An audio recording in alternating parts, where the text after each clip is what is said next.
والسلام على رسول الله وبعد فقد قال الله تعالى في الكلام المجيد قد أفلح من زكاها وقد خاب من دساها শ্রদ্ধেয় মুসল্লিবৃন্দ, মানুষের জীবন চলে দুটি ভাগে। তার পূর্বে আরবিতে হামদসানা পড়েছি, বাংলাতেই বলি। বছরের দুইবার আমরা এই ঈদগায় বসি। আজকে সুন্দর পরিবেশে যে বসতে পেরেছি, বর্ষা বিঘ্নিত অবস্থা ব্যতীত, এজন্য আমরা সবার আগে আল্লাহ পাকের শুকরিয়া আদায় করি, বলি আলহামদুলিল্লাহ। রোদ আছে, আপনাদের লাগছে না, আমার লাগছে। আমি সহ্য করি, আপনাদের সহ্য করতে হচ্ছে না, এটার জন্য আবার বলেন আলহামদুলিল্লাহ।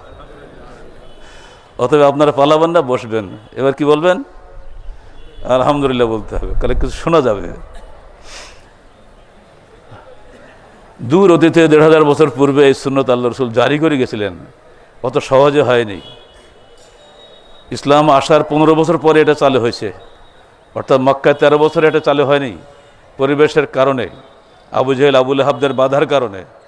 মদিনায় গিয়ে দ্বিতীয় হিজরিতে যখন আপনার সিয়াম ফরজ হলো, বদরের যুদ্ধের পরে গিয়ে আপনার ঈদ উল ফিতরের প্রথম সালাত হয়। বদরের যুদ্ধ হয় ১৭ই রমজানে, সেখান থেকে মদিনায় ফেরত আসার পরে ঈদ উল ফিতরের সালাত প্রথম চালু হয়। তাহলে হিসাব করে দেখেন, ১৩ আর ২ 15 হলো না? তো ইসলাম আসার পরেই কিন্তু এটা চালু হয় নাই। ইতিহাসটা আপনাদের মনে রাখা ভালো। কেন হয়নি, কারণটাও মনে রাখতে হবে। বাধার কারণে, মানুষ গ্রহণ করে নাই। আজকে আপনাদেরকে একটা সুসংবাদ শুনিয়ে দিয়ে শুরু করছি। এই সকালে খবরটা পেলাম কুষ্টিয়া থেকে, পড়াদা হয়ে কিছু ভাই নতুন আহলে হাদিস হয়েছে।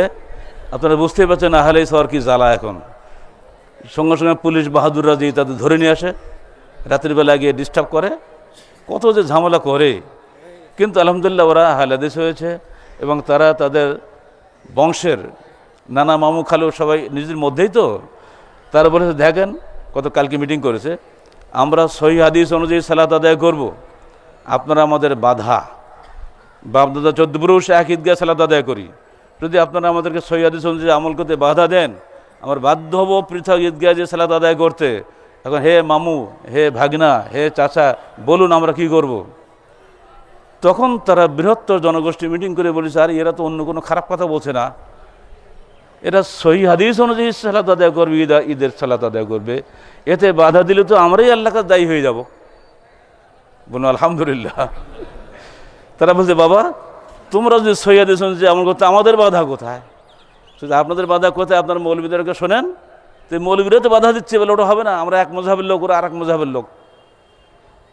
তখন ভাগ্নিরা বলছে যে আপনারা এক মযহাব, আপনি আর এক মযহাব না, আমরা সবাই একই নবীর উম্মত, একই নবীর শাফাত নিতে হবে। ওখানে যে কোনো ইমাম সাহেব শাফাত করবে না কে আমাদের মাঠে?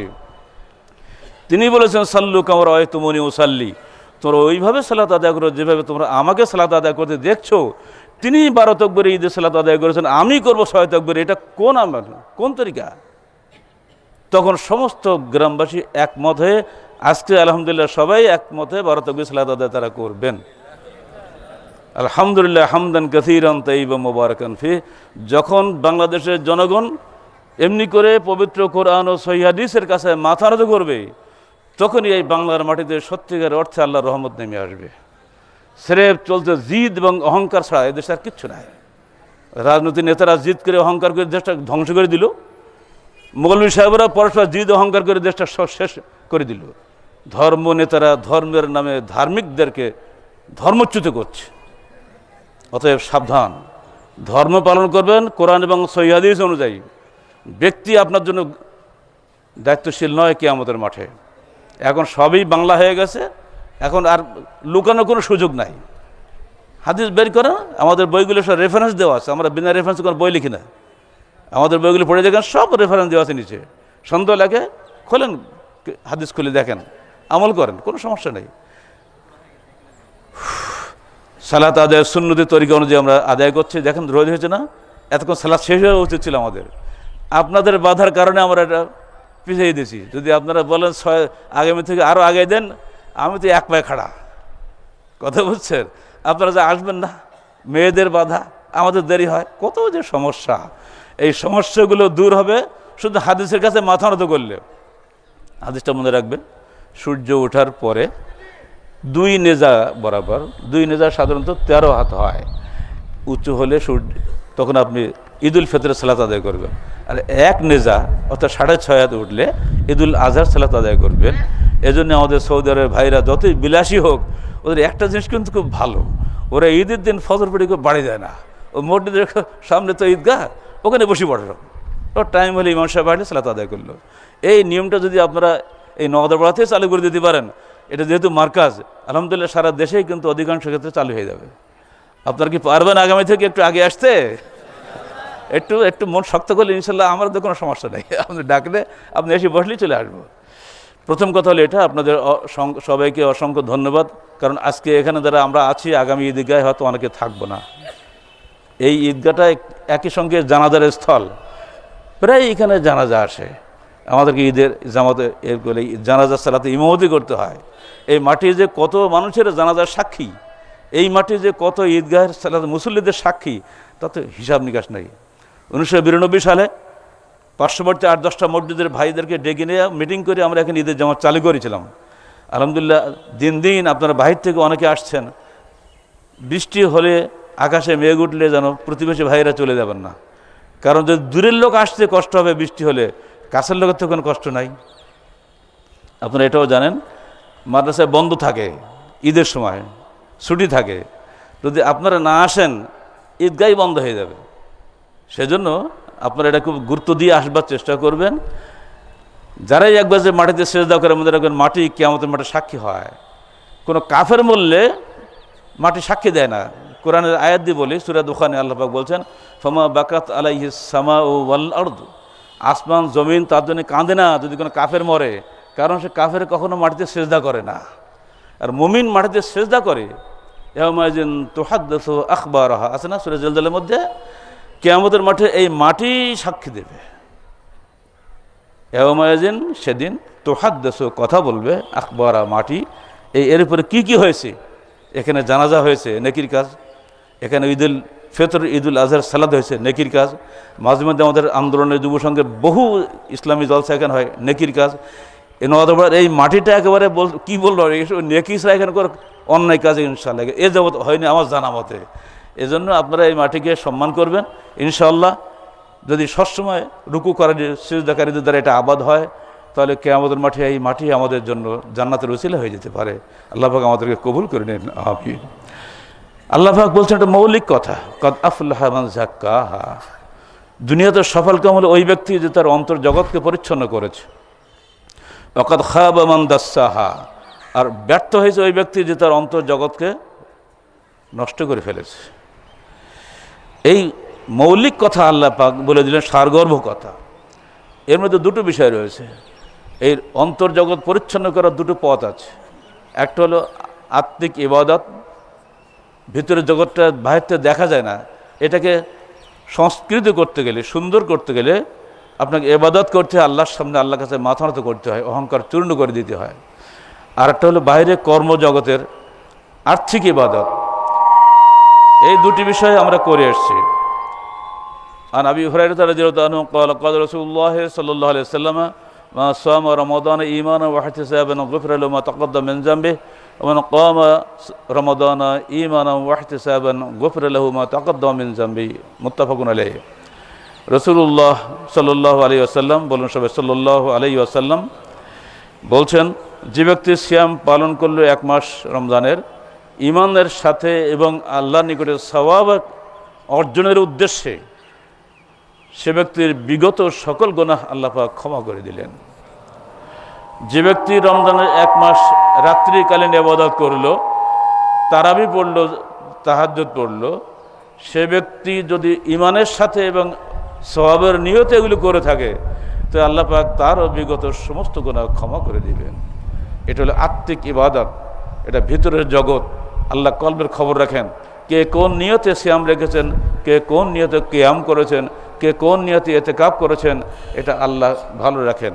যদি এটা আমরা করে এসেছি আত্মিক ইবাদত, এরপরে আল্লাহ বলছেন, রসুল বলছেন, এটা হাদিসে কুদসি, কুল্লু আমলি ইবনে আদম ইউযাফুল হাসানা বিআশরি আমসালিহা ইলা 700 যায়ফ।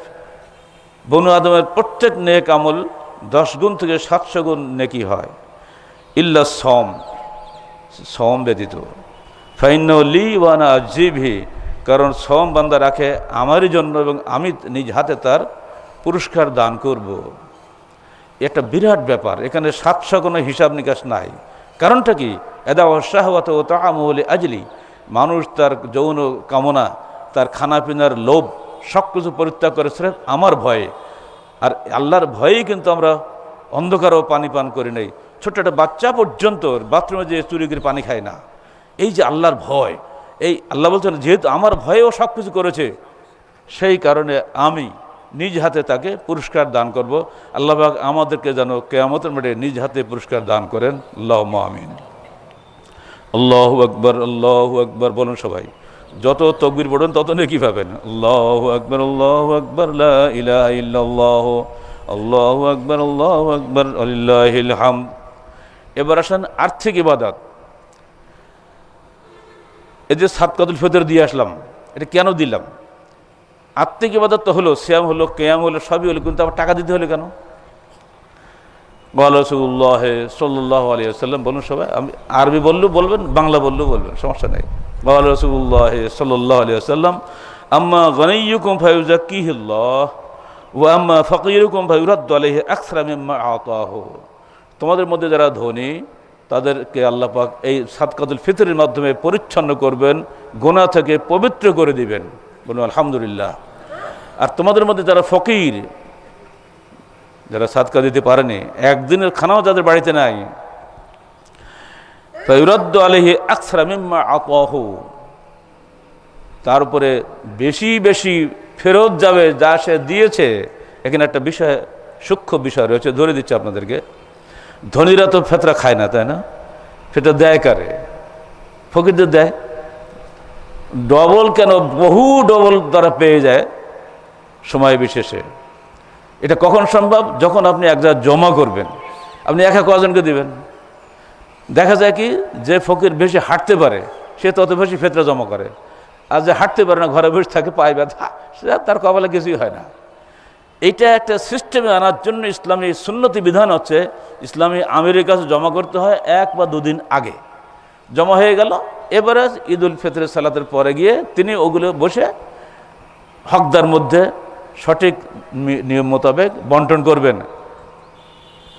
এই সিস্টেমটা হলে একটা শৃঙ্খলা হয়। এটার মধ্যে দুটো জিনিস হয়, এই যে আপনি যখন নিজে দান করবেন তোর মধ্যে রিয়া আসবে, শ্রুতি আসবে, আহা এটা আমার বাড়ির পাশের লোক, একটু বেশি দেই, ওটা তো ওই গ্রামের লোক, ও তো আরও লোক দেবে, আমি একটু কম দেই। এই কিন্তু শুরু হয়ে গেল খেলা। এটা আমার স্বাস্থ্য ভাই, একটু বেশি দিলেই ভালো হয়। আর এখনকার নতুন নিয়ম কি হয়ে জানেন? এই লোকটা আমার তো কখনো ভোট দেয় না, ওকে সাদকা ফিতরা দিয়ে মরবে নাকি বাবা? ভোট যদি দেয় তার 1 মুঠো বেশি দেয়। এই আর একটা স্বার্থ যোগ হয়ে গেছে আজকাল। এই সব থেকে বাঁচার একমাত্র রাস্তা ইসলামী নিয়ম, গো টু দ্য আমির, বাস খালাস, তোমার কোনো কাজ নেই, তুমি খেলে জমা করে ছেড়ে দাও। যেখানে জমা করবা, জমা করে জায়গায় জমা করো। ইবনে উমর বলছেন, আমরা 1 বা 2 দিন আগে সব আমিরের পক্ষ থেকে নিয়োজিত আমেল যিনি ছিলেন, দায়িত্বপ্রাপ্ত ব্যক্তি, তার হাতে আমরা জমা করতাম। পরে এসে, ঈদের পরে এসে উনি বিতরণ করে দিতেন। এটা নিয়ে আমাদের কোনো মাথা ব্যথা নেই। যদি আপনারা এই যুগেও তার সুন্নত দেখতে চান, চলে যান কুয়েতে, সৌদি আরবে, দেখেন ওরা কেউ নিজ হাতে জাকাত সাদকা কিচ্ছু দেয় না। ওই সরকারের পক্ষ থেকে লোক বসে আছে, এলাকা এলাকা যায়, রসিদ দেয়। মহিলারা যে, আমি নিজে চোখে দেখেছি এটা, আমি মহিলারা যে তার গহনাগুলো সব দিয়ে দেয়, ওই ওজন করার কী বলে ওটাকে, যারা জুয়েলারি দোকানে থাকে, মাপ যন্ত্র, ওর পরে রাখে। কতটুকু হলো কম্পিউটার উঠতেছে, এতটুকু ওজন হলো, কত জাকাত হলো, ওই পাশে উঠেছে এত টাকা, দিলেন ক্যাশ বের করে দিয়ে চলে এলো। মহিলারা নিজেরাই এটা করতে আমি সচক্ষে দেখেছি কুয়েতে। এই সেই 2000 বছর আগের সুন্নত এখন পর্যন্ত আছে। আহলে হাদিসদের মধ্যে যদি এটা না থাকে তো থাকবে কোথায় বলেন? কারণ ইমাম আবু দাউদ রাহমাতুল্লাহ আলাইহি বলছেন, লাউলা হাযিল সাহাবা লাম দারাসাল ইসলাম, যদি পৃথিবীর বুকে আহলে হাদিসরা না থাকতো ইসলাম অনেক আগেই দুনিয়া থেকে মিটে যেত। কেন বলছেন? যে এরা হাদিস ছাড়া কিছু মানে না। অন্যরা খালি রায় কিয়াস দিয়ে, যুক্তি দিয়ে যে হাদিস পাল্টে দেওয়ার চেষ্টা করে। এরা পাল্টাপাল্টি কারবার নেই, হাদিসে আছে মানে নাই, ছাড়ে, কথা শেষ। এই সহজ সরল ইসলামী জীবন থেকে আমাদেরকে বিচ্ছিন্ন করে দিয়েছে কিছু ধর্মনেতা নামধারী লোক, তারা সব শেষ করে দিয়েছে। আজ সারা দেশের লোক সরাত কি বলে ওটাকে সহাতকগুরি ঈদ সালাত আদায় করবে, আমরা কিছু মিসকিন বারতকগুরি ঈদ সালাত আদায় করছি। এগুলো মুশকিল না? এটা কেন? এটা সেরেব সংখ্যাগরিষ্ঠতার অহংকার, আমার চাকরি যাবে সেই ভয়, লোকে কি বলবে সেই ভয়, আল্লাহ কি বলবে সেই চিন্তা করে ব্রেনে নাই। অতএব সাবধান। এই ফিতরা আদায় করার বিষয়টাও আপনারা চেষ্টা করুন। এখন ফিতরাটা জমা হয়, যাকাত আর ওসর কেউ জমা করেন না, আস্তে আস্তে এগুলো এগিয়ে আসতে হবে। আপনাদের সৌভাগ্য যে সারা দেশের ইমারতের মার্কাজ কিন্তু নওদাপাড়া, এখানে আপনি যা জমা করছেন সারা দেশে চলে যাচ্ছে। আপনি কল্পনা করতে পারেন? আপনি কি রোহিঙ্গা যেতে পারবেন? গতকালকে আমাদের টাকা চলে গেছে রোহিঙ্গা উদ্বাস্তুদের ইফতার করার জন্য, সেমাই সুজি কিনে সেখানে কালকে বিতরণ করা হয়ে গেছে। খবর রাখেন আপনি? যদি এখানে মার্কাজের লোক টাকা জমা না দিত, আমি কি পাঠাতাম সেখানে?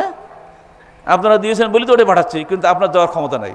সারা দেশে আমাদের সংগঠন আছে, অবশ্য কোথায় বন্যা ডুবে মরতেছে, যে রাঙ্গামাটিতে ধস নিয়ে বহু মানুষ মারা গেল না, আলহামদুলিল্লাহ ওদিকেও আমাদের সংগঠন আছে। সব জায়গায় কিছু না কিছু হলে অল্প বিস্তার আমরা দেওয়ার চেষ্টা করছি। দিচ্ছে তো আপনাদেরটাই, আমাদের তো কী আছে? আপনাদেরটা জমা হচ্ছে বলেই দিতে পারছি। গতবারে রোহিঙ্গা কয়েক লক্ষ টাকা দিয়েছে আমরা গত কয়েক মাস আগে।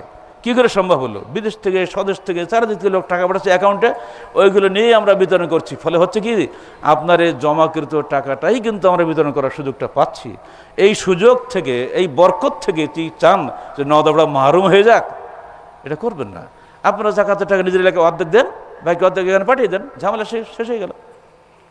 এইভাবে যদি আস্তে আস্তে আমরা সুন্নত অনুযায়ী এই আর্থিক ইবাদতটা করতে পারি, ইনশাআল্লাহ আল্লাহ রাসূলের ভাষা হচ্ছে এই গনিয়ুকুম ফায়ুযাক্কিহিল্লাহ, তোমাদের মধ্যে যারা ধনী আল্লাহ পাক এই সাদাকার মাধ্যমে তাদেরকে আল্লাহ পরিচ্ছন্ন করবেন, পবিত্র করবেন। ওয়াম্মা ফাকিরুকুম ফায়ুরাদ্দু আলাইহি আকসারা মিম্মা আতাহু, আর যারা তোমাদের মধ্যে ফকির তাদেরকে বেশি বেশি তারা পাবে যা তারা দিয়েছে। এখানে একটা বিষয় রয়েছে, আপনাদের ধারণা হলো ফকিরদের কোনো ফিতরা নাই, তাই মনে করেন আমরা? না, মনে রাখবেন ফকির তাকে বলে যার বাড়িতে একদিনেরও খরচ নেই, যার বাড়িতে একদিনের খরচ আছে এবং আগামী একদিনের জন্য ছেলেপিলে খাওয়ার ব্যবস্থা আছে, ওই ব্যক্তি ওই একদিনের খাওয়াটাই ফিতরা হিসেবে জমা করবে। যদি কিছুই না থাকে তো কি দেবে ও? যার, বুঝতে পারছেন বিষয়টা ভালো করে বোঝেন, যার বাড়িতে একদিনের নিজের খোরাকি এবং বাচ্চাদের খোরাকি আছে সেটা খাবে, আর আগামী দিনে আছে ওইটাকে দিবে সে ফিতরা হিসেবে। আপনি দ্বিতীয় দিনের চেষ্টা করবেন না, কারণ আগামী দিনে বাঁচতে পারেন নাও বাঁচতে পারেন। এটা হলো ফকিরের ব্যাখ্যা। আর এই সঙ্গে এই ভাষাটা মনে রাখবেন, সাদাকাতুল ফিতর সাদাকাতুন নুফুস, ফিতরা যাকাত হচ্ছে নফসের যাকাত। তাহলে মালের যাকাত আর ফিতরা যাকাতের পার্থক্য হচ্ছে এই, মালের যাকাত আপনি এক বছর সঞ্চিত ধনের উপরে আপনি মালের যাকাত দিচ্ছেন। ধরুন গত বছর রমজানে আপনি যাকাত দিয়েছিলেন, আমাদের ব্যাংকে ছিল ধরুন 2 লক্ষ টাকা, 7.5 ভরি সোনার দাম, ব্যবহৃত সোনার দাম 28,000 টাকা ভরি, হিসাব করলে আমরা দেখেছি 2,10,000 টাকা হয়। আর বিদেশি সোনা যাদের বাড়িতে আছে ওটার ভরি হিসাব রাজশাহীর মার্কেটে 36,000 টাকা করে ভরি, তো ওটাকে হিসাব করে দেখা যায় 2,17,000 টাকা। গত বছর রমজান মাসে যদি আপনার ধরে নেন 2 লাখ টাকা যদি থেকে থাকে, আর এই বছর রমজানে যদি আবার 2 লাখ টাকা থাকে, মাঝখানে কম বেশি যাই থাক না কেন এটা গড় করে নিয়ে আপনি জাকাত দিবেন। প্রত্যেকেরই ব্যাংকে দিয়ে তাকান মনে মনে, দেখেন কত আছে না আছে, গত বছরে স্টেটমেন্ট নেবেন আর এ বছর স্টেটমেন্ট নেবেন, নিয়ে যদি দেখেন যে এটা আছে আলহামদুলিল্লাহ আপনি জাকাত দিয়ে, অর্থাৎ আপনি 7.5 ভরি সোনার মালিক কিন্তু হয়ে গেছেন, অর্থাৎ আপনার জাকাত দিতে হবে। এটা জাকাতের ক্ষেত্রে 1 বছর শর্ত, কিন্তু ফিতরার ক্ষেত্রে কি 1 বছর শর্ত? এটা তো সবাই আপনারা জানেন। আজকে সকালে যদি আমার মৃত্যু হয়ে যেত, আমার ছেলে আমার ফিতরা দিত না। আর আজকের সকালে আমার ঘরে যে একটা নাতিপোতার জন্ম হয়, আমি দাদা নানা অবশ্যই তার ফিতরা দিব। তাহলে ফিতরা কিসের হইলে বলেন? নফসের না? নফস আছে ফিতরা আছে, নফস নাই ফিতরা নাই। আমাদের মন চাচ্ছে আমার আব্বা চলে গেল, থাকলে তো ফিতরা দেয়া লাগতো, দেবো না কেন? মন চাচ্ছে, কিন্তু মন চাইলে হবে না, হাদিসে নাই। কতজন মনে থাকে খেয়াল করবেন। আপনি বাপ মার জন্য হাজার হাজার টাকা দান করেন, ফিতরা হিসেবে নয়। এটাই মাথা রাখলে বুঝতে পারবেন। আল সাদাকাতুল ফিতরে সাদাকাতুন নুফুস, ফিতরার সাদকা হচ্ছে নফসের সাদকা। যে আল্লাহ পাক আপনাকে 365 দিন বাঁচিয়ে রেখেছেন খাইয়ে, সে আল্লাহকে আপনি মাত্র একদিন দেবেন, একদিনের খানা দিতে পারবেন না। অর্থাৎ যারা রিক্সা চালান, ভ্যান চালান, তারা যেন ভাববেন না যে আমরা তো সাতকাল ফিতর থেকে মওকুফ হয়ে গেছে আমাদের, আমরা খালি খাবো দেব না, এটা হবে না। এর জন্য ভাষাটা হচ্ছে ফায়ুরাদ্দু আলাইহি আকসারা মিম্মা আতাহু, ওই ফকির যা দিল তার চেয়ে অনেক বেশি সে পাবে, তো তাকে দেওয়া লাগবে না। এরপরে আসেন রাসূলুল্লাহ সাল্লাল্লাহু আলাইহি ওয়াসাল্লাম যাকাতুল ফিত্র তুমাতুল লিস-সাইম মিনাল লাগবি ওয়ার রাফাস ওয়া তুমাতুল লিল মাসাকিন। ফিতরারে যাকাত হলো, সিয়াম অবস্থাতেও আমরা অনেক সময় আজে বাজে কথাবার্তা বলে ফেলেছি, অনেক সময় অযথা অনর্থক কথা বলে ফেলেছি, মানুষ তো সবসময় পারে না, তাই না? সেসব থেকে বাঁচার জন্য এই সাদকাতুল ফিতর ওই গুনাহগুলো আপনাকে ক্ষমা করিয়ে দিবে ইনশাআল্লাহ। আর তুমাতুল লিল মাসাকিন, যেটা দিচ্ছেন এটা মিসকিনদের খানার জন্য, এর অধিকাংশ এটা যাবে মিসকিনদের খাতে চলে যাবে। আর এটাও হাদিসটা মনে রাখবেন, আর সাদাকাতু তুতফিউ হাররান নার, সাদাকা যে আমরা দিয়ে এসেছি বা আরও যারা সাদকা দিবেন, জাকাতের হোক, ওশরের হোক, যত সাদকা আপনি দিবেন, এই সাদকা সম্পর্কে আল্লাহ রাসূল বলছেন কবরে যখন আমরা যাব, কবরের প্রচণ্ড উত্তাপকে ঠান্ডা করে দেবে এই সাদকা। বলুন সুবহানাল্লাহি ওয়া বিহামদিহি। সাদকা যারা দেননি বড় ভুল করেছেন, এক্ষুনি মৃত্যু হলে কবরে যেতে হবে, আর কিন্তু সুযোগ পাবেন না, চেষ্টা রাখবেন। সাদকাতুল ফিতরের আরেকটা শর্ত হলো ঈদগাহ আসার আগে জমা দিতে হবে, পরে দিলে ওটা সাধারণ সাদকা হয়ে যাবে। ফাইয়া যাকাতুল মাকবুলা, আগে দিলে কবুল সাদকা হলো, আর পরে দিলে সাধারণ সাদকা হলো, বিষয়টা মনে রাখবেন। কিভাবে অন্তর জগৎকে পরিচ্ছন্ন করবেন এই বিষয়ে হযরত যায়েদ বিন আরকাম বলছেন, আল্লামানা রাসূলুল্লাহ সাল্লাল্লাহু আলাইহি ওয়াসাল্লাম ওয়া আল্লামনাকুম, আমাদের রসুল আমাদেরকে শিক্ষা দিয়েছেন, আমরাও তোমাদেরকে শিক্ষা দিচ্ছি হে বৎস। সে দোয়াটি এই, তোমরা সবসময় পড়ার চেষ্টা করবে, আল্লাহুম্মা আতি নাফসি তাকওয়াহা ওয়া যাক্কিহা আনতা খায়রু মান যাক্কাহা আনতা ওয়ালিয়্যুহা ওয়া মাওলাহা, রাওয়াহু আহমদ ও মুসলিম। দোয়াটা আমার সঙ্গে বলার আগে আমি অনুবাদটা বলে দিই। আল্লাহুম্মা আতি নাফসি তাকওয়াহা, হে আল্লাহ তুমি আমার নফসকে আল্লাহ ভীরুতা দান করো। ওয়া যাক্কিহা আনতা খায়রু মান যাক্কাহা, তুমি আমার নফসকে পবিত্র করো, কারণ তুমি হলো শ্রেষ্ঠ সত্তা যিনি নফসকে পবিত্র করে দিতে পারেন। আনতা ওয়ালিয়্যুহা, হে আল্লাহ আপনি আমার নফসের মালিক, ও মাওলাহা, এ নফসের অভিভাবক। কত সুন্দর কথা না? এ নফস আছে দেহের মধ্যে কার হুকুমে বলেন? আল্লাহর হুকুমে আছে না? এটা যাবে কার হুকুমে? আল্লাহর হুকুমে। কখন যে আল্লাহ সুইচ টিপবে কোনো ঠিক নাই। সেজন্য এই দোয়াটা পড়েন আমার সঙ্গে, সবাই পড়ে, আজকে অন্তত একবার তো আমরা পড়ি, বলুন আল্লাহুম্মা আতি নাফসি তাকওয়াহা ওয়া যাক্কিহা আনতা খায়রু মান যাক্কাহা আনতা ওয়ালিয়্যুহা ওয়া মাওলাহা। কত চমৎকার দোয়া! ছোট্ট ছোট্ট দোয়াগুলো যদি আমরা মুখস্থ করতে পারতাম কতই না ভালো হতো। তো অনুবাদটা বুঝতে পারলেন তো? আমি যে বলছি তাকওয়ার ওয়াজ করছি, কিন্তু তাকওয়া আমি ইচ্ছা করলে আনতে পারবো না যদি আল্লাহ হুকুম না দেয়। কত মানুষ চাচ্ছে আমি ভালো মানুষ হব, কিন্তু ভালো কি হতে পারছে?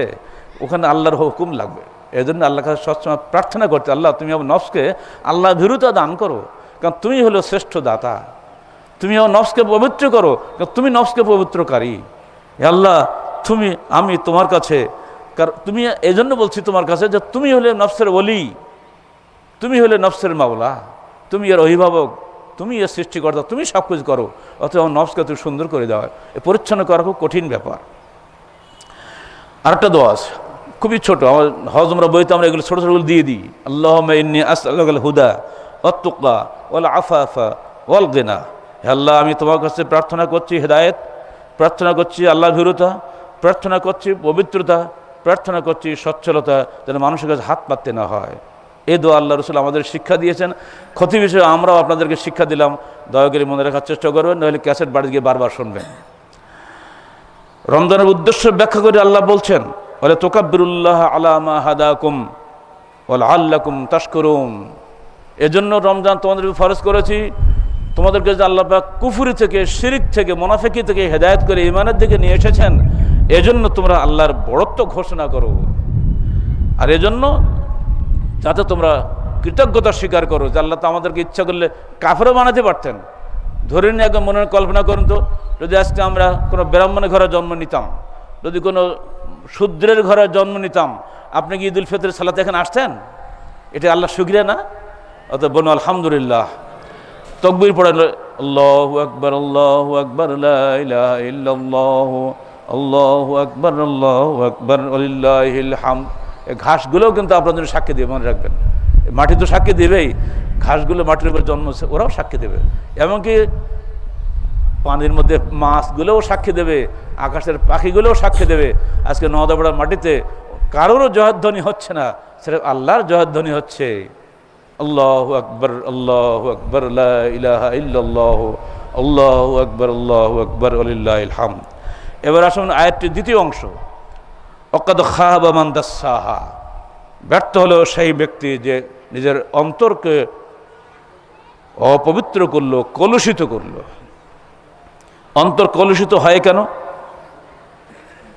এই বিষয়ে আর একটা হাদিসে দেখেন, আল্লাহ বলছেন, বালা মান কাসাবা সাইয়্যাতান ওয়া হাতাত বিহি খাতিয়াতুহু ফাউলাইকা আসহাবুন নার হুম ফিহা খালিদুন। সূরা বাকারা 81 আয়াত। যে ব্যক্তি সবসময় মন্দ কাজ করে, ওয়া হাতাত বিহি খাতিয়াতুহু, মন্দ কাজেই ডুবে থাকে, ফাউলাইকা আসহাবুন নার, তারা জাহান্নামের অধিবাসী, হুম ফিহা খালিদুন, তারা সেখানেই চিরদিন থাকবে। এখানে কিন্তু ইমানদার হলেও রেহাই নাই। আপনি মন্দ পরিবেশে বাছাই করে নিয়েছেন। ঢাকাতে অনেকে ফ্ল্যাট কেনেন। সেদিন একজনকে বলে এলাম, এক ফ্ল্যাট যেখানে আছে তার সামনে একটা মসজিদ আছে, ওইটা বাদ দিয়ে হচ্ছে উন্নত মানের একটা ফ্ল্যাট উনি কিনেছেন, সেখানে যাবেন। আমি জিজ্ঞেস করলাম, খুব ভালো কথা, আপনি যেখানে যাচ্ছেন সেখানে কি পাশে মসজিদ আছে? তো চুপ হয়ে গেছে।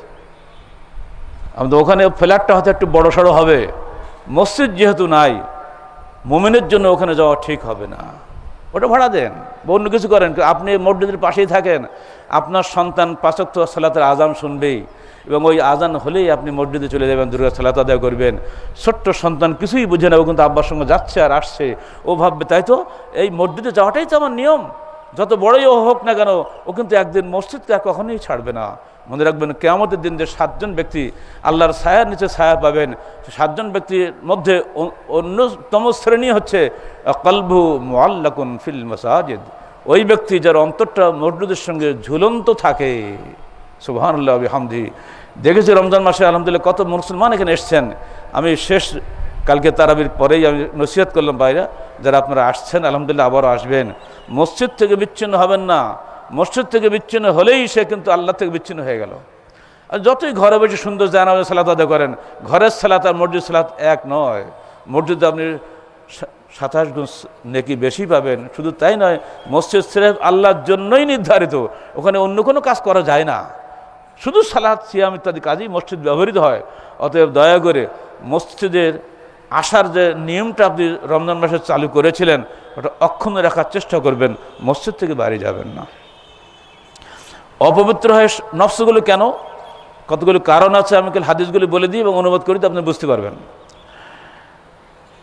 একটা কারণ হচ্ছে, মানুষ যখন ইমানি পরিবেশ হারিয়ে ফেলে, বেঈমানি পরিবেশে বসবাস করে, সে ইচ্ছা করলেও কিন্তু ভালো হতে পারে না।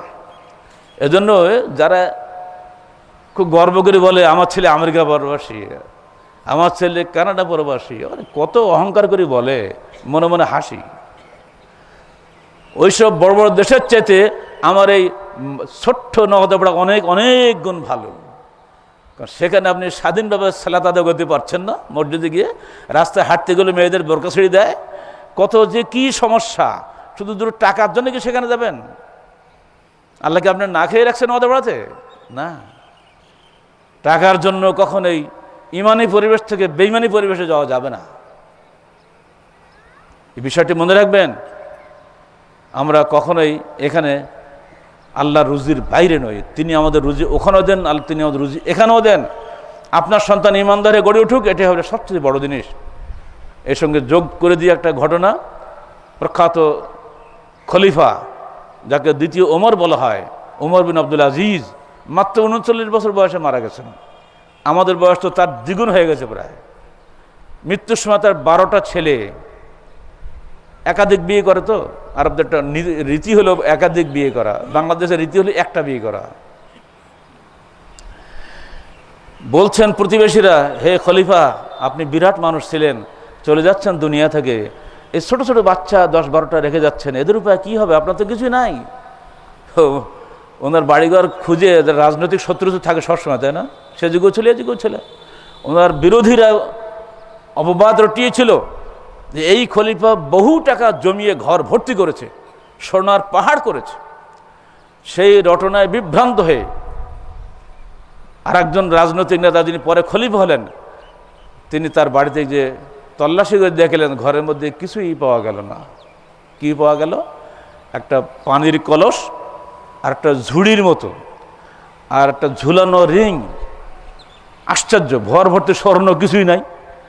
তখন তার স্ত্রী হলো ওনার চাচতো ভাবি, বলছে, ভাবি কি ব্যাপার, ভাই টাকা পয়সা জানে জমা করে ঘর ভর্তি ফেলেছে, কিছু পাচ্ছি না যে। তখন ভাবি কাঁদতেছে আর বলতেছে, সারাদিন খেলাফতের ব্যস্ততায় ব্যস্ত থেকে লোকটা রাত্রে এসে এশার সালাত আদায় করে ওই ঘরে ঢুকতো, সারা রাত নফল ইবাদতের মধ্যে কাটিয়ে যেত, যাতে ঘুম না আসে।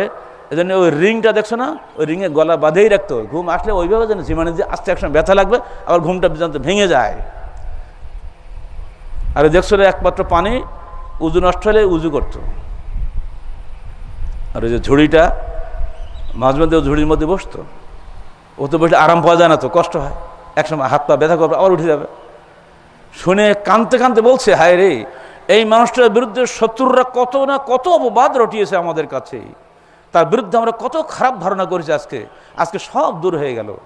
তার বোঝা গেল ওনার কিছুই ছিল না, 12টা ছেলে ছিল। তাই মৃত্যুর সময় প্রতিবেশীদের এই প্রশ্নের উত্তরে উনি বলছেন, শুনে রাখো, আমি দুনিয়াতে বিদায় হয়ে যাচ্ছি, আমি আমার সন্তানদের রুজির মালিক নই, ওদের রুজির মালিক আল্লাহ। আমি দোয়া করার মালিক, বাপ হিসাবে আমি দোয়া করে যাচ্ছি, আমার সন্তান যদি ভালো হয়, আল্লাহ পাক তাকে সম্মানিত জীবন দান করেন। আর যদি সে ফাসেক ফাজের হয়, তার জন্য আমার কোনো দোয়া নাই। এটা কি বড় সান্ত্বনা নয় আমাদের জন্য? অতএব রুজির জন্য ইমানি পরিবেশ থেকে দূরে না থাকাই ভালো। একবার আল্লাহ রসুলের সামনে এসে একদল লোক বলে, হে আল্লাহ রসুল, আপনার সামনে থাকলে ইমানের কথা মনে আসে, বাড়ি গেলে ফেতনায় পড়ে যাই, সব ভুলে যাই, তো আমরা বাড়ি থাকবো না, এই কাছে এসে বাড়ি করবো, 5 ওয়াক্ত সালাত আপনার পেছনে পড়বো, সবসময় আপনার উপদেশ শুনবো। তো রাসূলুল্লাহ সাল্লাল্লাহু আলাইহি সাল্লাম বললেন, না বাবা, এই কাজটা করো না, যেখানে আছো ওখানেই তুমি ইবাদত করো, তোমার ইবাদত ওখানেই আল্লাহ কবুল করবেন। তোমার ওখান থেকে মসজিদে আসতে যে দূরত্ব, এই দূরত্ব অনুযায়ী প্রতি পদে পদে তুমি নাকি পাবা, যেটা আমরা পাবো না। অতএব তোমরা দূরেই থাকো, সেখান থেকে মসজিদে আস। অন্য হাদিসে আল্লাহ রাসূল বলছেন, দেখো, যে জামাত সবচেয়ে বড় জামাত হবে, ফাহুয়া আহাব্বু ইলাইহি, যে জামাতে মুসল্লি, হেদায়েতপ্রাপ্ত মুসল্লি, বেদাতে মুসল্লি দিলে লাভ হবে না। হেদায়েতপ্রাপ্ত মুসল্লি যে জামাতে যত বেশি হবে, সেই জামাতে তত বেশি আল্লাহ পাক আহাব্বু, আল্লাহ নিকট বেশি প্রিয়তর হবে। তো প্রথম হলো ইমানি পরিবেশ তলাশ করুন, নইলে আপনার সন্তান আল্লাহকে ভুলে যাবে। আল্লাহ বলছেন, ওয়ালা তাকুনু কাল্লাযীনা নাসুল্লাহ ফাআনসাহুম আনফুসাহুম উলাইকা হুমুল ফাসিকুন। তোমরা ওদের মতো হয়েও না যারা আল্লাহকে ভুলে গেছে, অথবা আল্লাহ তাদের ভুলে যাবে, অবশেষে আল্লাহ তারা কিন্তু ফাসিকদের অন্তর্ভুক্ত হয়ে যাবে। তিনি বলছেন, ইয়া আইয়ুহাল্লাযীনা আমানু ইত্তাকুল্লাহ ওয়া কুনু মা'আস সাদিকিন, সূরা তাওবা 159। হে ঈমানদারগণ, আল্লাহকে ভয় করো এবং তোমরা সত্যবাদীদের সঙ্গে থাকো, মিথ্যাবাদীদের সঙ্গে থেকো না। আর কিছু বলা লাগে নাকি? বেছাই করে নেবেন আপনি। অন্য হাদিসে একজন লোক বলছে, হে আল্লাহ রসুল, আমি আপনার সঙ্গে থাকবো। কোথায়? ইহকালে এবং পরকালে। তো আল্লাহ রসুল বললেন, দেখো, তুমি কি জন্য এটা থাকবে, তোমার কি পুঁজি বাটা কি প্রস্তুতি নিয়েছো জান্নাত পাওয়ার জন্য? শুধু আমার কোনো পুঁজি নাই, একটাই পুঁজি আছে, আমি আল্লাহ এবং তার রসুলকে ভালোবাসি। তিনি জবাব দিলেন, তোমার এই ভালোবাসা যদি সত্য হয়, ইনশাআল্লাহ তুমি তোমার রসুলের সঙ্গে আমাদের জান্নাতে থাকবে। বলুন আলহামদুলিল্লাহ। আমরাও কি আমাদের রসুলকে ভালোবাসি না? জীবনের চাইতে ভালোবাসি। ওমর ফারুকের সঙ্গে হাঁটছেন, ওমরের হাতের মধ্যে আল্লাহ রসুলের হাত। হঠাৎ করে আল্লাহ রসুল প্রশ্ন, হে ওমর, বলো তো তুমি আমাকে কেমন ভালোবাসো? তো ওমর বলছেন, দুনিয়া সবচাইতে ভালোবাসি, আমার নিজের জীবনে ছাড়া। তো আল্লাহ রসুল বললেন, তাহলে তুমি এখন ইমানদার হতে পারো নাই। ওমর তো স্তম্ভিত হয়ে, আমি ইমানদার নয় তো ইমানদারকে?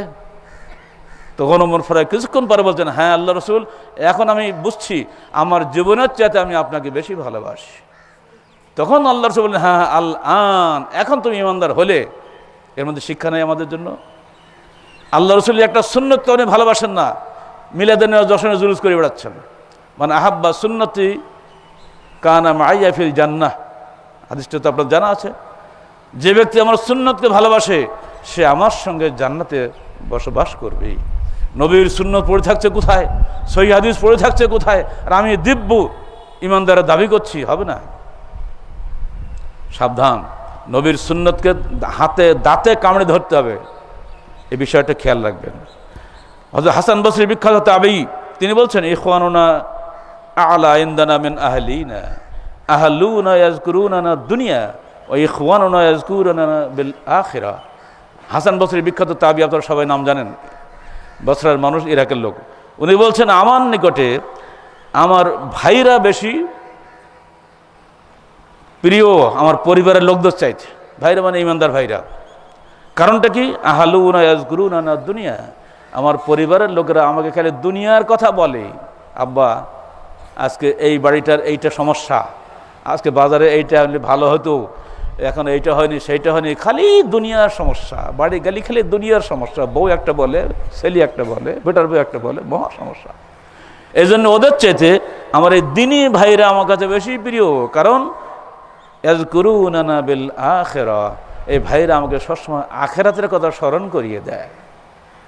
সুবহানাল্লাহ ওয়া বিহামদিহি। দেখেন, একদিন ইবনে মাসউদ এবং তার সাথীরা রাস্তায় হাঁটছেন, হাঁটতে হাঁটতে এক পর্যায়ে বলছে, এই তোমার থামো, আমরা একটু আখিরাতের স্মরণ করি। সব বসে গেল। ইবনে মাসউদ বলছেন, দেখো মানুষ কেন আখিরাত বলে তোমরা জানো তো? না তো, আখিরাতটা দেখা যায় না, আর দুনিয়াটার সামনে দেখা যায়, এজন্য দুনিয়ার লোভ খুব বেশি। কিন্তু আখিরাতটা যদি দেখতে পেতো তো ও আখিরাতে যে সমস্ত আল্লাহ পাক নিয়ামত রেখেছেন তার জন্য ও দেখলে দুনিয়ার কথা ভুলেই যেত। কারণ ক্বালা আল্লাহু তাআলা, আল্লাহ পাক হাদিসে কুদসিতে বলছেন, আ'দাততু লিইবাদিয়াস সালিহিন মা লা আইনুন রাআত ওয়ালা উযুনুন সামিআত ওয়ালা খাতরা আলা কলবি বাশার। হে সৎকর্মশীল বান্দারা, মনে রেখে দিও, আমি তোমাদের জন্য প্রস্তুত করে রেখেছি জান্নাতের মধ্যে যা তোমাদের চোখ কখনো দেখেনি, কান কখনো শোনেনি, হৃদয়ে কখনো কল্পনা করেনি। এসো তোমরা আমার কাছে, একবার মৃত্যু হোক, চলে এসো সরাসরি আমার জান্নাত তোমাদের প্রস্তুত হয়ে আছে তোমাকে সম্ভাষণ জানানোর জন্য। তাহিয়াতুন ফিহা সালাম, সেদিন আমাদের সম্ভাষণ করুন আল্লাহ পাক নিজে আমাদেরকে সালাম দিবেন। বলুন সুবহানাল্লাহ ওয়া বিহামদিহি। মৃত্যুর এই পর্দা সরিয়ে দেওয়ার সঙ্গে সঙ্গে যেন আমরা জান্নাতের সুবাতাস পেতে পারি কবরে গিয়ে, আমাদের সেই চেষ্টা করে প্রয়োজন। এই জন্য হাসান বসরি বলছেন, আমার পরিবারের চাইতে আমার দিনী ভাইরা আমার সবচেয়ে ভালো, যারা সবসময় আমাকে আখিরাতের কথা স্মরণ করিয়ে দেয়। আর এই জন্য এমন সংগঠন তলাশ করবেন যে সংগঠনের সিরেফ কোরআন এবং সহিহ হাদিসের কথা হয়, যেখানে সিরেফ আখিরাতের কথা হয়, সেটা আপনি খুঁজে নেবেন কোথায় পাবেন। এই বিষয়ে কতগুলো হাদিস একটা বলি শুনে। আলী ইবনে মাসউদ রাদিয়াল্লাহু আনহু قال, এই ঘড়ি দেখি, قال جاء رجل الى النبي صلى الله عليه وسلم فقال يا رسول الله كيف تقول في رجل احب قوما ولم يلحق بهم। হে আল্লাহর রাসূল, ওই ব্যক্তির সম্পর্কে আপনি কি বলবেন যে ব্যক্তি তার একদল কওমকে ভালোবাসে, ওয়ালাম ইয়ালহাক বিহিম, কিন্তু তাদের সাথে কখনো সাক্ষাৎ হয়নি। ফাকালা আল মারউ মা মান আহাব্বা, মনে রেখো দুনিয়ার সাক্ষাৎ হোক বা না হোক, যারা আমাদেরকে ভালোবাসে তারা কিয়ামতের দিন ঠিকই একত্রিত হয়ে যাবে। আলহামদুলিল্লাহ, আমরা আশ্চর্য হয়ে যাই যখন দূর দেশ থেকে ফোন আসে আর তারা বলে একটু কথা বলবো স্যারের সঙ্গে, মনটা ভরে যায়। আমেরিকাতে ফোন করতে, আমি তো ইতিকাফে ছিলাম, ছেলেকে বললাম বাবা বলো, আব্বা ইতিকাফ পরে কথা বলবে। তাদের মহব্বত সৃষ্টি হয়েছে নওয়াতাবাড়ার প্রতি। এটি বড় কথা নয় কি? জীবনে কেউ কাকে আমরা দেখি নাই, তাদের জন্য এই হাদিস সুসংবাদ। প্রশ্ন করছে একজন লোক এসে, হে আল্লাহর রাসূল, বহু লোক আপনাকে ভালোবাসে কিন্তু আপনাকে দেখেনি, মরুভূমির দেশ, কে কোথায় বসবাস করে, কিন্তু সে কি কখনো তার সঙ্গে মিলবে না আপনার সঙ্গে? ছোট্ট জবাব, আল মারউ মা মান আহবাবতা, মানুষ কিয়ামতের দিন তার সঙ্গেই মিশবেই যাকে সে দুনিয়াতে অন্তর থেকে ভালোবাসত।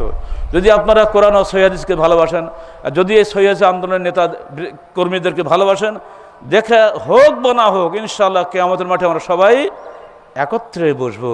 আল্লাহ পাক যেন আমাদেরকে সেই তৌফিক দান করেন, আল্লাহুম্মা আমিন। ওয়ান আনাস আন্না রাজুলান ক্বালা ইয়া রাসূলুল্লাহ মাতা সাআহ, একজন লোক এসে বলে, হে আল্লাহর রাসূল, কিয়ামত কবে হবে?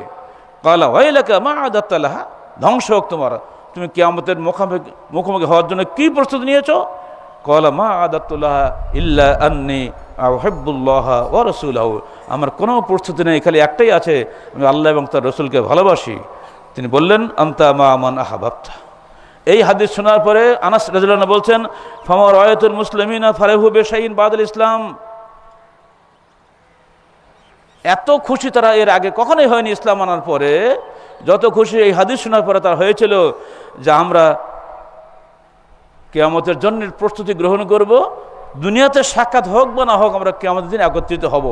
এই হাদিস শোনার পরে মদিনার মুসলমানরা এত বেশি খুশি হয়েছিল, এত খুশি ইতিপূর্বে কখনো হয়নি। অতএব আমরাও কিন্তু সেটা হওয়ার চেষ্টা করব। তিনি বলছেন, মাসালুল জালিসুস সালেহ ওয়া সু কাহামরুল মিস্ক ওয়া নাফিল কির, সৎসঙ্গ আর অসৎসঙ্গের মধ্যে তুলনা হচ্ছে এই যে আতরের দোকান আর ওই কি বলে হাপরের দোকান। আতরের দোকান গেলে আপনি আতর কেনেন বা না কেনেন, এটা সুগন্ধি পাবেন না, ওটা ফ্রি। আর হাপরের দোকানে গেলে আপনি দাঁত ঝালাই করেন বা না করেন, গেলে কিন্তু একটু হয় আগুন লাগবে আর না ধোঁয়া লাগবে, খালি খারাপটাই হবে। অতএব ফাসেক ফাজের লোক থেকে সাবধান, ধারে কাছেও যাবেন না। ইমানদার লোক খুঁজে খুঁজে বের করবেন, তাদের কাছে থাকবেন ইনশাল্লাহ। এর মাধ্যমে এই হাদিসটা মাথায় রাখবেন, আল্লাহ রসুলের হাদিস কিন্তু এটাই। ইয়াকুম আয-যান্না ফাইন্না যান্না আকযাবুল হাদিস, অন্য হাদিসে আল্লাহ রাসূল বলছেন তোমরা অহেতুক ধারণা করো না, কারণ ধারণা করা হলো সবচেয়ে বড় মিথ্যা। ওয়ালা তাহাসসু ওয়ালা তাজাসসু ওয়ালা তানাজাসু ওয়ালা তাহাসাদু ওয়ালা তাবাগাজু ওয়ালা তাদাবারু ওয়া কুনু ইবাদাল্লাহি ইখওয়ানা, তোমরা মানুষের ছিদ্র অন্বেষণ করো না, তোমরা মানুষের পিছিয়ে পিছিয়ে কোনো দালালি করো না অন্যায়ের পক্ষে। ওলা তাহাসাদু, পরস্পরে হিংসা করো না। ওলা তাবাগাজু, পরস্পরে বিদ্বেষ করো না। ওলা তাদাবারু, পরস্পরের সঙ্গে বয়কট করো না। কুনু ইবাদাল্লাহি ইখওয়ানা, তোমরা সবাই আল্লাহর বান্দা হিসেবে ভাই ভাই হয়ে যাও। ওয়ান আব্দুল্লাহ ইবনে আমর রাদিয়াল্লাহু আনহু ক্বালা ক্বালা রাসূলুল্লাহ সাল্লাল্লাহু আলাইহি ওয়াসাল্লাম ইন্না মিন খিয়ারিকুম আহসানুকুম আখলাকা, তোমাদের মধ্যে সর্বোত্তম ব্যক্তি হলো সেই যে সবচেয়ে উত্তম চরিত্রের অধিকারী।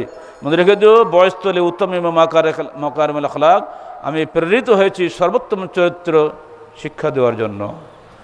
ওয়ান হারিস ইবনে ওয়াহাব ক্বালা লা ইয়াদখুল জান্নাতা আল জাওয়াজুল জাযরি, জান্নাতে প্রবেশ করবে না ওই ব্যক্তি যে ব্যক্তি খালি টাকা জমা করে আর কৃপণতা করে, আর প্রবেশ করবে না ওই ব্যক্তি যে রুক্ষভাষী।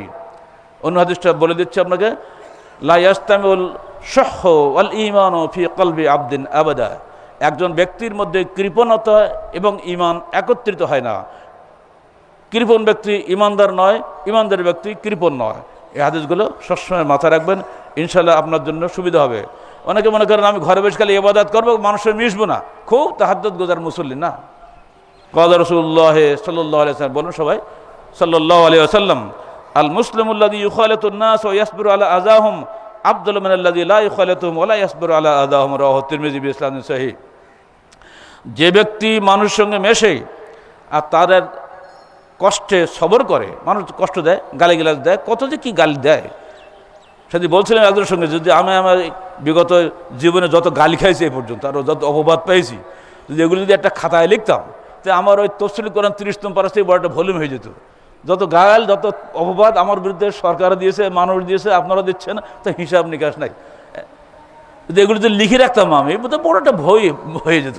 আল্লাহ রসুলের গালিগুলো আমি জমা করেছি সিরাত রসুলের মধ্যে, তো 15টা গালি হয়েছে, তা আমাদের তো আসতে অনেক বেশি গালি হয়ে গেছে। তো সেজন্য বলছে না, এই গালি দিলেও তাদের সঙ্গে তোমার মিশতে হবে, কারণ আল মুসলিমুল লাযী ইউখালিতুন নাস, যে ব্যক্তি মানুষের সঙ্গে মেশে, ইয়াসবিরু আলা আযাহুম, তাদের গালি অপবাদ কষ্টে সবর করে, আফদালু মিম্মান লাযী লা ইউখালিতুহুম ওয়া লা ইয়াসবিরু আলা আযাহুম, ওই ব্যক্তির চাইতে উত্তম যে ব্যক্তি মানুষের সঙ্গে মিশে না এবং তাদের কষ্টে সবর করে না। অতএব আপনি ঘরে বসে খালি ইবাদত করে ভালো মানুষ হবেন তা হবে না, মানুষকে হেদায়েতের পথে ডাকতে হবে, মানুষকে দ্বীনের পথে ডাকতে হবে, অবশ্যই তাকে সহিহ হাদিসের পথ দেখাতে হবে। হেদায়েতের মালিক আল্লাহ।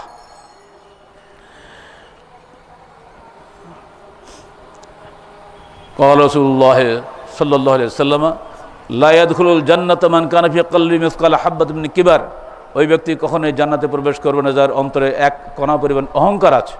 তো সাহাবীরা বললেন, হে আল্লাহ রসুল, ভালো জামা গায়ে দেই, ভালো জুতো বললে তো একটু ভিতরে অহংকার অহংকার মনে হয়, তো এটাও কি আমরা ধরা খাবো আল্লাহর কাছে? আল্লাহ রসুল, না, এটাও অহংকার নয়, কারণ ইন্নাল্লাহ জামিল ইউহিব্বুল জামাল, আল্লাহ নিজে সুন্দর, তিনি সৌন্দর্য পছন্দ করেন। ছেঁড়া ছোটো জামা গায়ে বেশি তাকওয়া দেখালে হবে না, এদিন ভালো করে পরে আসতে হবে, ভালো জায়গায় ভালো পরেই যেতে হবে। এটা অহংকার নয়, ভালো জুতো পরে অহংকার নয়। অহংকার কোনটা বলে? অহংকার হচ্ছে এই আল কেবরু বাতরুল হক ওয়া গামতুন নাস, হক জেনেও সেটা দম্ভ ভরে ছড়ে ফেলে দেওয়া আর মানুষকে তুচ্ছ তাচ্ছিল্য করা, এটাকে বলে অহংকার। আপনার সামনে আমি সহিহ হাদিস বলছি, আরে ছাড়াও, উনি শব্দ আমি কিছু জানি না, বাস খালাস হয়ে গেল, সহিহ উড়ে গেল, এটা অহংকার। ঠিক অমনি করে মানুষকে তুচ্ছ তাচ্ছিল্য করা যাবে না। যে কোনো মানুষের কাছ থেকে অনেক ভালো কথা তো পাওয়া যায়। একটা মূর্খের কাছ থেকে দিন শিখেছেন প্রখ্যাত মুফাসসির ইমাম রাজি, ওয়াল আসর ইন্নাল ইনসানা লাফি খুসর, আছে না, নাম করা সূরা। আসরের ব্যাখ্যা তো আসরের সালাত। উনি বলছেন তো অর্থ হলো না, কি হবে এর অর্থ? উনি কলম রেখে চলে গেছেন বাজারে, এক বরফ বিক্রেতা বরফ বিক্রি করছে আর বলছে, হে খরিদ্দাররা, ওই বিক্রেতার প্রতি রহম করো, যে বিক্রেতার পুঁজি প্রতি মুহূর্তে নিঃশেষ হয়ে যাচ্ছে। বাতাস ডালি বরফ গলে যায় না, যত দেরি হবে তত ওজন কমে যাবে, ফলে ওর পুঁজি কমে যাবে। এইটা শুনেই উনি দৌড়েছে, আরে এই তো আসরের ব্যাখ্যা পেয়ে গেছি, দৌড়ে এসে চেয়ার টেলে বসে গেল। হ্যাঁ, আসর অর্থ হচ্ছে মহাকাল, কালের গতি প্রতি সেকেন্ডে 1,86,000 মাইল। আমার আয়ুর গতি প্রতি সেকেন্ডে 1,86,000 মাইল হারিয়ে যাচ্ছে, এগিয়ে যাচ্ছে আমি আমার মৃত্যুর চূড়ান্ত ঠিকানার দিকে। অতএব আসর অর্থ কালের শপথ। পেলেন কার কাছ থেকে? ওই মূর্খ বরফ বিক্রেতার কাছ থেকে। অতএব যে কোনো ব্যক্তির যে কোনো ভালো কথা শেখার দায়িত্ব জ্ঞানীদের। জ্ঞানীরা খালি জ্ঞানীদের কাছেই যাবে, তা অন্যের কাছে অনেক কিছু শেখা যায়। তো জ্ঞানী হলো সেই যে খারাপটা দেখে সে কাজটা করে না। লোকমান হাকিমকে বলা আছে, এই লোকমান তুমি তো নবী না, তো এত বড় হাকিম এত জ্ঞানী কামদের হলে তোমরা যে কাজ দেখে খারাপ বলো, আমি ও কাজটা করি না। এই করে করে আস্তে আস্তে জ্ঞানী হয়ে গেছে। তো যে কাজ করলে খারাপ মানুষ বলে সে কাজ করবে না। এই জন্য একটা হাদিসে আসছে, উত্তম হলো সেই ব্যক্তি যার প্রতিবেশীরা যাকে ভালো বলে। ব্যক্তি নিজেকে সবসময় ভালো বলে, কিন্তু প্রতিবেশীরা যাকে ভালো বলে সেই হলো সর্বোত্তম ব্যক্তি। যার প্রতিবেশীরা তাকে খারাপ বলে সে কখনোই সর্বোত্তম ব্যক্তি নয়। আমার রসুল সবার তিনি ইসলাম কবুল করেন আরবের লোকেরা, কিন্তু তাকে কেউই অবিশ্বস্ত বলেনি। সবাই বলতো, কি বলতো? আল আমিন, বিশ্বস্ত। যে না, এই লোকটা যাই করুক না কেন, টাকা তুমি যাই দেবো, 1 পয়সা হাত দেবে না। এই যে সুন্দর একটা প্রশংসা কারা দেবে? প্রতিবেশীরা দেবে, যারা আমাকে চিনে। আউটলুক তো আমাদের চিনে না।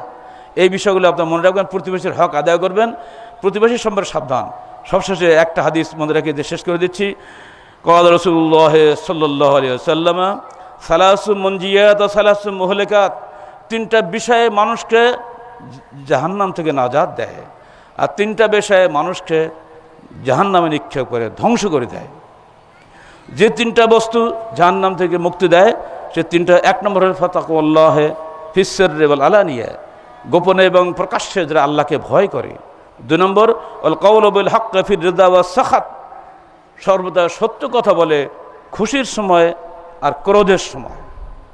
3 নম্বর ওয়াল কাসদু ফিল গিনা ওয়াল ফকর, সচ্ছলতা এবং দরিদ্রতা উভয়ের মধ্যবর্তী জীবন যাপন করে। এক কথা আমরা যাকে মধ্যবিত্ত বলি, এটাই সবচেয়ে ভালো। উচ্চবিত্ত হওয়া কোনো সমস্যা, বেশি হিসাব দিতে হয় না, সরকারের কাছেও দিতে হয়, আল্লাহর কাছেও দিতে হয়। বাবা পয়সা নিয়ে ঝামেলা কেটে, অত কি, যা আনবো খাবো চলে যাবো, আল্লাহ তো আমাকে না খেয়ে রাখবে না। এই যে 3টা বিষয় হলো জাহান্নাম থেকে মানুষকে নাজাত দেয়। ও আম্মাল মুহলিকা, আর 3টা জিনিস ধ্বংস করে, কি? ফাহাওয়া মুত্তাবা, প্রবৃত্তির অনুসারী, মন যা চায় তাই করে। ইট ড্রিঙ্ক অ্যান্ড বি মেরি, খাও পেও ফুর্তি করো, মন চাইলেও করলাম। পটকাবাজি করেছে ছেলেপিলে, আলহামদুলিল্লাহ প্রতিবারে বলি বলে পটকাবাজি আমাদের বেড়া কমে গেছে। তো রাত্রে দিলাম একটা বাজলো, কাল সন্ধ্যেবেলা একটা ফুটলো, আর গুনে নেমে, মানে আর বেশি ফুটতেছে না। তো বোঝা যাচ্ছে যারা ছেলেপিলে তোমরা আছো, পটকাবাজি করো না, এটা কিন্তু শয়তানবাজি, কারণ এটা অপচয়। পটকা ফাটালে উড়ে গেল, টাকাটা উড়ে গেল না, ওইটা দিয়ে তুমি একটা ডিম কিনে খাও বাবা, তাতে স্বাস্থ্য ভালো হবে। ও উড়িয়ে দিয়ে করলে এটা কি? মনে রেখে দৈন্যাল মুবাজ্জিরিনা কানু ইখওয়ানা শায়াতিন, অপচয়কারীরা শয়তানের ভাই। এটা থেকে বাবা বেঁচে থাকো। তোমরা যুবক শ্রেণী, তোমরা যদি ভালো থাকো, আমরা মুরব্বীরা আমরাও ভালো থাকবো। যুবকরা যদি নষ্ট হয়ে যায় সমাজে, সমাজে নষ্ট হয়ে যাবে। ওদের যুবকদের পবিত্রতা, যুবকদের ঈমান আকিদা যত সুন্দর হবে, সমাজ তত সুন্দর হবে। এক নম্বর হচ্ছে কি হাওয়া মুত্তাবা, প্রবৃত্তির অনুসারী। 2 নম্বর সুহমতা, প্রচণ্ড লোভী। আরে বাপরে বাপ, প্রচণ্ড লোভী, সে লোভের দাস। 3 নম্বর ইয়াজাবুল মার বেনাফসিহি ওই আসাধ্যহন্না, আত্মহংকারে লিপ্ত ব্যক্তি। আল্লাহ রসুল বলছেন বাকি যে 2টা বললাম ওটা হচ্ছে এটি বেশি আসাধ্য, বেশি কঠিন। আমি যা আছি তা আছি, ভালোই আছি, অহংকারে এখন মাথায়।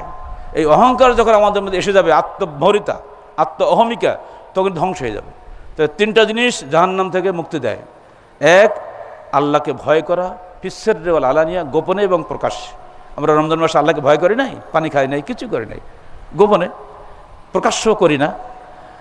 আমরা বলেছিলাম আপনারা রমজান মাসে মূল্য হ্রাস করবেন, 19,000 লাভ করেন, এই মাসে কম লাভ করবেন। ইসলামিক কমপ্লেক্স মার্কেটে এটা আমরা বলে দিয়েছিলাম, আশা করি অনেকে এটা করেছেন। সবাই এই সুন্নত আমল করার চেষ্টা করুন। যারা যে ব্যবসা করবেন রমজান মাসে অন্তত অন্য সময় যদি কম করবেন। ডাক্তার সাহেবরা এই সময় কম ফিস নেবেন, উকিল সাহেবরা এই সময় ফিস না নিয়ে পারলে কাজ করে দেবেন।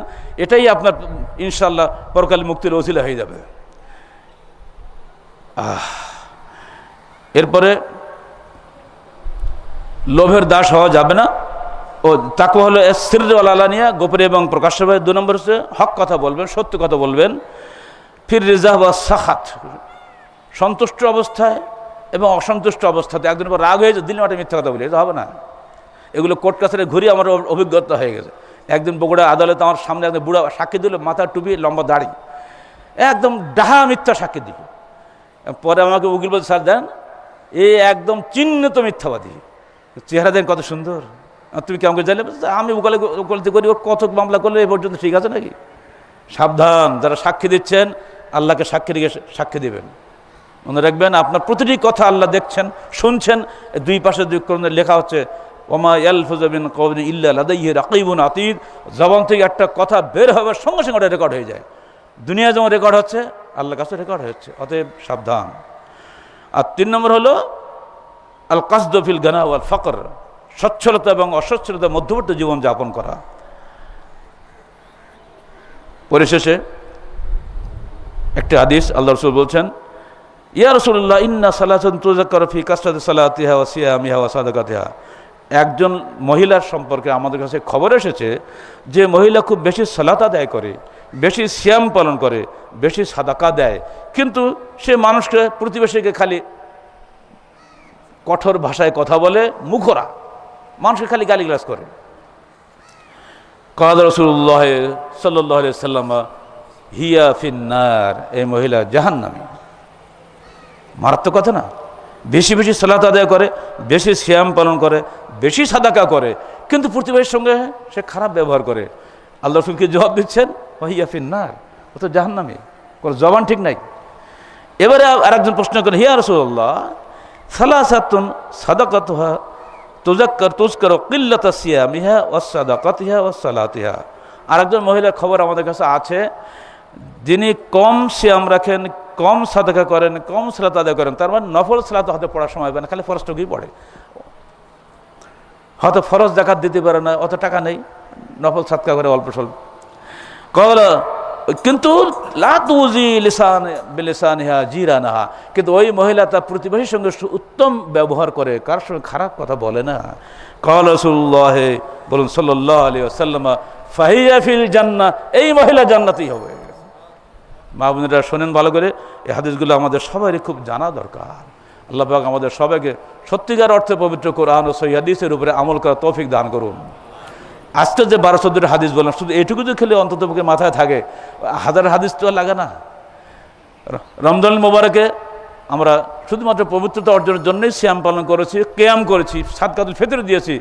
আগামী 11 মাস যেন এই অভ্যাসটা আমাদের জীবনে জারি থাকে, আল্লাহ পাক যেন আমাদেরকে সে তৌফিক দান করেন। আমরা দোয়া করছি আমাদের মৃত বাবা মা, স্ত্রী, স্বামী, যার যা চলে গেছে। কিছুদিন আগেও তো আমরা আমাদের মাস্টার সাহেব ওয়াইফের এখানে জানাজা করলাম। কে আগে যাবে কে পরে যাবে ঠিক নাই। আমরা সেই মৃত আমাদের আত্মীয় স্বজন সবার জন্য দোয়া করছি, আল্লাহুম্মা আগফির লাহুম ওয়া আফিহিম ওয়াগফির লাহুম। আল্লাহ তুমি তাদের সবাইকে ক্ষমা করো এবং তুমি তাদের সমস্ত গুনাহ খাতা মার্জনা করো এবং তাদেরকে উত্তম পোশাক পরিধান করাও তুমি আমাদের দুনিয়ার এই পরিবার চাইতে উত্তম পরিবার দান করো। এই দোয়া আমরা জানাজাতে পড়ি, আমি খালি বাংলায় বললাম। আমরা আরও দোয়া করছো ওইসব ভাইদের জন্য যারা আজকে আসতে পারে না অসুখের কারণে। আল্লাহ মাশফি মারদানা মারদাল মুসলিমিন, আল্লাহ তুমি আমাদের পীড়িত ব্যক্তিদেরকে শেফা দান করো। এবং মুসলিম উম্মার যেসব ভাইরা আজকে পীড়িত আছেন, দেশে হোক বিদেশে হোক, তুমি তাদের সকল রোগকে আল্লাহ তুমি শেফায়ে কুল্লি দান করো। আল্লাহ যেসব ভাইদের জীবনে কষ্ট আছে তুমি কষ্ট দূর করে দাও। কার মনে কি কষ্ট আছে আমরা জানি না, তুমি সবই জানো। তাআলামু খায়নাতুল আয়ুনি ওয়া মা তুখফি সুদূর, চোখের চাহনি তুমি বুঝতে পারো, মানুষের হৃদয়ে কি লুকিয়ে তুমি সবই জানো। পরিশেষে আপনাদের সবাইকে ধন্যবাদ জানাচ্ছি। এবার দোয়া পড়েন, তকবীর পড়ে শেষ করে দিই। আল্লাহু আকবার, আল্লাহু আকবার, লা ইলাহা ইল্লাল্লাহ, আল্লাহু আকবার, আল্লাহু আকবার, ওয়ালিল্লাহিল হামদ। শাওয়ালের 6টা সিয়ামের কথা বলতে ভুলে গেছি। এই বাড়ি গিয়ে দুদিন পরে, কারণ ঈদের দিন সিয়াম রাখা নিষিদ্ধ, মনে রাখবেন। পরে আপনার 6টা সিয়াম রাখবেন, শাওয়ালের সিয়াম। পরপর 6 দিন রাখতে পারেন, বা একদিন বাদ দিয়েও রাখতে পারেন। শাওয়াল মাসের মধ্যেই রাখতে হবে। মা বোনদের যদি কোনো সিয়াম কাজা থাকে তাহলে ওটা আপনি শাওয়ালের মধ্যেও রাখতে পারেন, পরেও রাখতে পারেন, কারণ ওটা আগামী শাবান পর্যন্ত সময়। কিন্তু শাওয়ালের টাইম এই শাওয়ালের মধ্যেই। কারণ রাসূল সাল্লাল্লাহু আলাইহি ওয়াসাল্লাম বলছেন, যে ব্যক্তি শাওয়ালের 6টা সিয়াম রাখলো সে ব্যক্তি যেন সারা বছর সিয়ামের নেকি পেল। অতএব এই নেকি থেকে আমরা যেন বঞ্চিত না হই। আকুলু কাওলি হাযা আস্তাগফিরুল্লাহ লি ওয়া লাকুম ওয়া লিসাইরিল মুসলিমিন। আসসালামু আলাইকুম ওয়া রাহমাতুল্লাহি ওয়া বারাকাতুহু।